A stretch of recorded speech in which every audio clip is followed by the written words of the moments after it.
माननीय मुख्यमंत्री श्रीजुक्त नवीन पट्टनायक महामंत्र विजु जनता दलर 25 वर्ष पूर्ति अवसर में माननीय मुख्यमंत्री दलर प्रत्येक कर्मी को 25 वृक्षरोपण पर आह्वान देइछन्ति।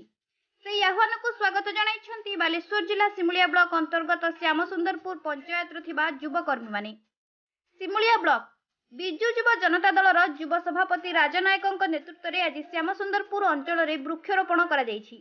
ଏହି କାର୍ଯ୍ୟକ୍ରମକୁ ସିମୁଳିଆ ବିଧାୟକ ତଥା ପୂର୍ବତନ ସଂସ୍କୃତି ଓ ପର୍ଯ୍ୟଟନ ମନ୍ତ୍ରୀ ଶ୍ରୀଯୁକ୍ତ ଜ୍ୟୋତି ପ୍ରକାଶ ପାଣିଗ୍ରାହୀ ଯୋଗଦେଇ ବୃକ୍ଷରୋପଣର ଶୁଭାରମ୍ଭ କରିବା ସହ ଲୋକମାନଙ୍କୁ ଉତ୍ସାହିତ କରିଥିଲେ।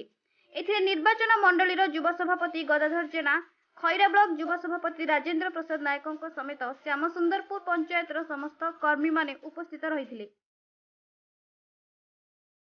ସିମୁଳିଆରୁ ରୁକ୍ସାନା ବିବିଙ୍କ ରିପୋର୍ଟ ରିପବ୍ଲିକ ଓଡ଼ିଶା 24। ଯାତ୍ରାରେ युवक माने सिमुलिया खईरार नुआ करी मनोनीत होइथिबा सिमुलियार राजू एवं खईरारे मध्य से आउ जणे राजू रपिया पंचायतर तांकर नेतृत्व नौचंती कानू जे निर्वाचन मंडली स्तरीय सभापति। आज आमर दल विजु जनता दल 25 वर्ष आगामी दिन को पूरण करने को जाउछि जनसाधारण सेवारे। तेणु ये विजु जनता दल युव जनता दल तरफ विभिन्न सामाजिक कार्यक्रम को आगू नि छात्र जनता दल रहिबो।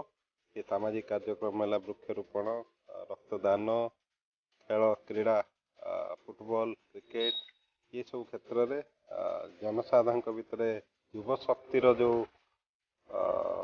पाखे जो रही टैलेंट से टैलेंट को आहरी आगू नापी माननीय मुख्यमंत्री श्री नवीन पट्टनायक निर्देश आज एसएसपुर पंचायत कार्यक्रम आरंभ कर।